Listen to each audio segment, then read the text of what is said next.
not even going to go there. Actually, you mentioned the possible reconstruction or the possible construction of what I'll call an intelligentsia. Mm-hmm. Um, and the benefits that study of Arabic could have on this for African Americans. I guess in the grander scheme of things, what do you think the benefit of this particular mode of understanding Islam has for America as a whole? And then, I'm gonna go ahead and say the world just because, the world's bigger than us. Yeah. But, we're having a very particular conversation for a particular reason. And we just spoke about its benefit for African Americans in deconstructing white supremacy, given a nationalist consciousness based on a internationalist intellectual capacity, ability, and benefit.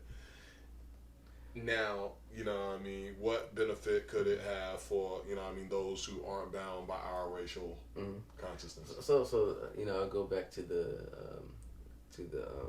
Coptics of Egypt again. They're Coptic Christians. They kept their religion. They kept their whatever their identity is. I don't think they're not really Arab, but they took on this Arab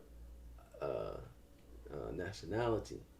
Now, and what I think that is saying is that you don't necessarily have to be a Muslim to study Islam, to study Arabic, and actually benefit from this tradition that's already established. I mean, there's some. So Richard Burton went on Hajj. Yeah.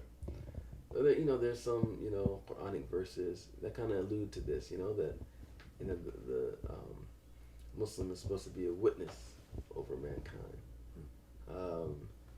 and Islam doesn't negate the existence of Jews and Christians and other practitioners of other religions. A Muslim is just supposed to be a benefit to these people.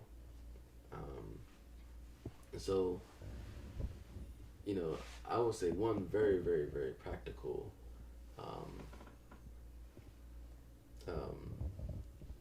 way of benefiting from Islam is looking at their economic system.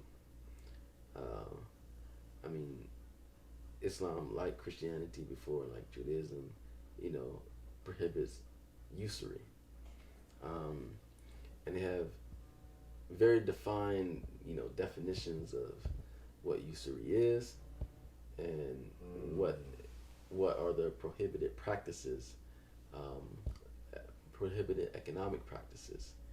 Just that alone. Just think about how many people in America are in student loan debt, credit card debt, and these are usurious loans. Home debt, food, clothing, and shelter debt. Yeah. People outside of America, they don't really understand Americans.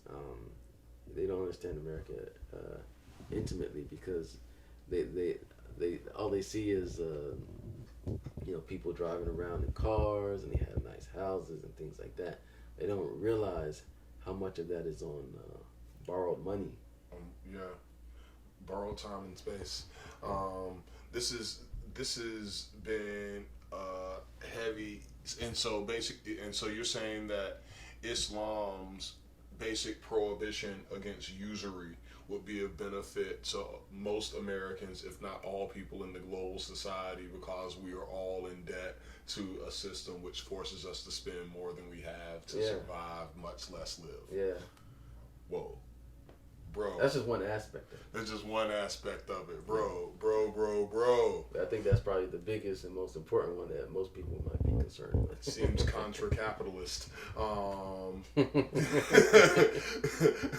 But, based on an ancient philosophy of brotherhood and fraternity, sisterhood and humanity. And I think that these things are of benefit to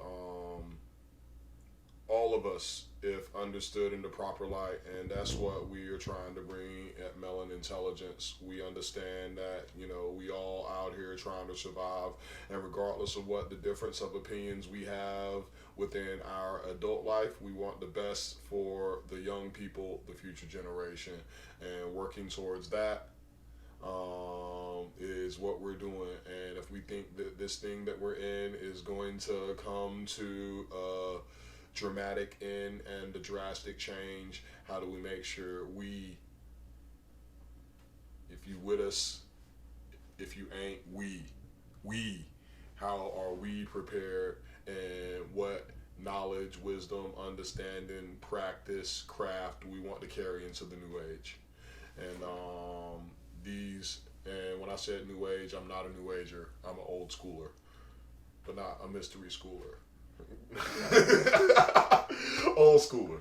But yeah, and so Melanintelligence, you know, just trying to bring 360 degrees knowledge, wisdom, understanding, and complete, you know, these ideas, paradigms, epistemologies that have been truncated by white supremacy.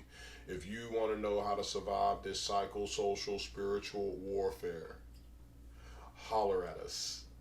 We are out here to win, and we are out here to love, and we are out here to live.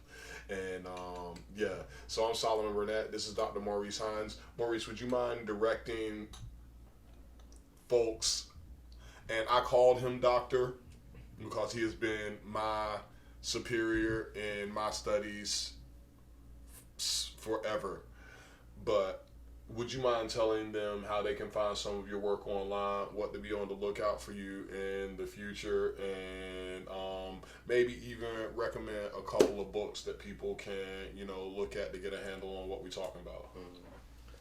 Yeah, so I have a blog called The Maurchives, Maurchives.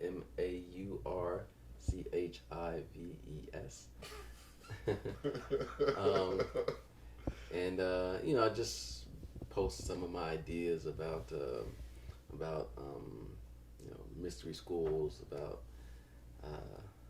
you know, other things, you know, about traditionalism and so on. I hope to actually so one of the projects I'm working on right now is an oral history project for the Muslim community here in North Carolina.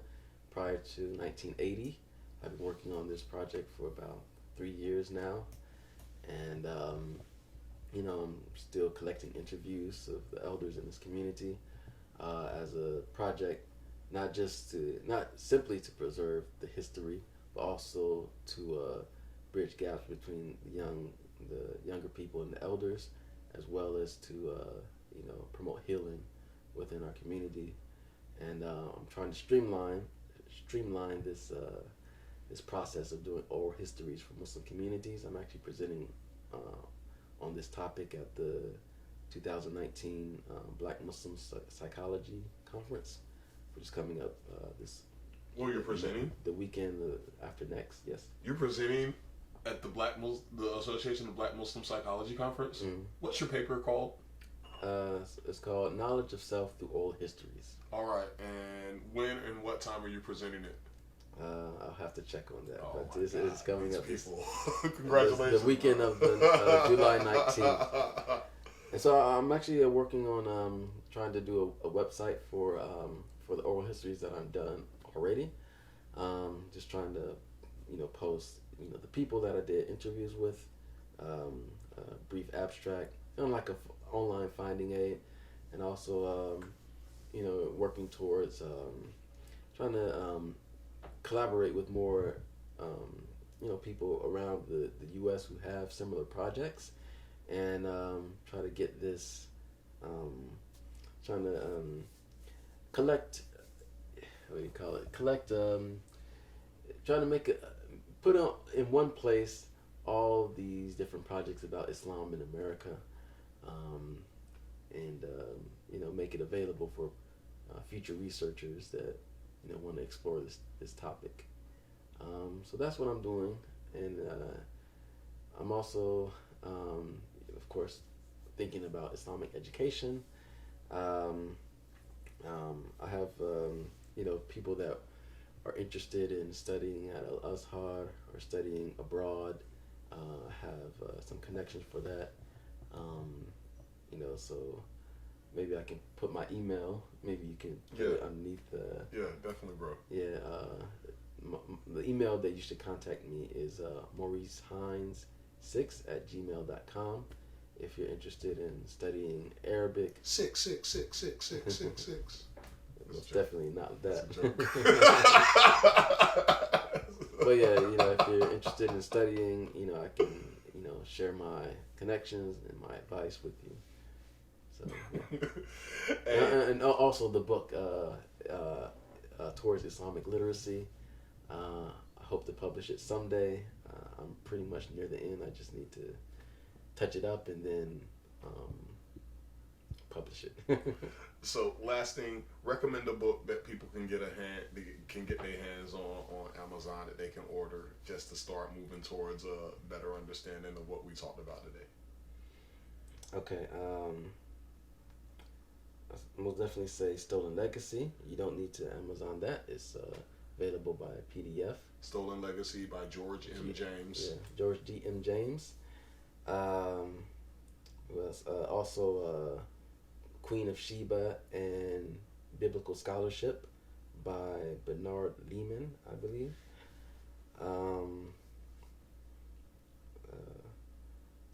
If you read Arabic, if you just happen to read Arabic, there's an interesting book called Aqbat Muslimun Qabla Muhammad by Father Suleiman that I've been interested in as of late.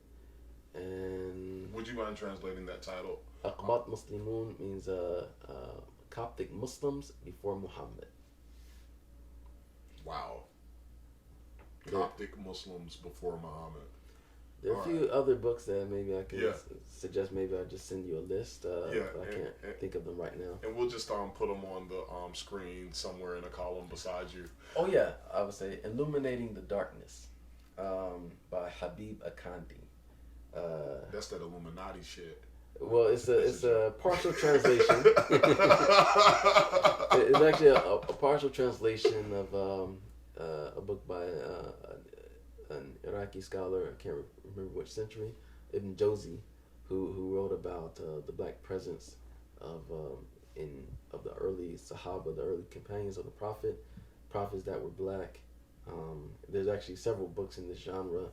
Many of them have not been translated into English yet, but this is a good place to start with Habib Akandi's book, Illuminating the Darkness. So Illuminating the Darkness just quickly gives a genealogy of the Prophet, tracing him back to black Africans or relating him and his family to black Africans? No, it's not necessarily that, but it talks about a number of companions that were black.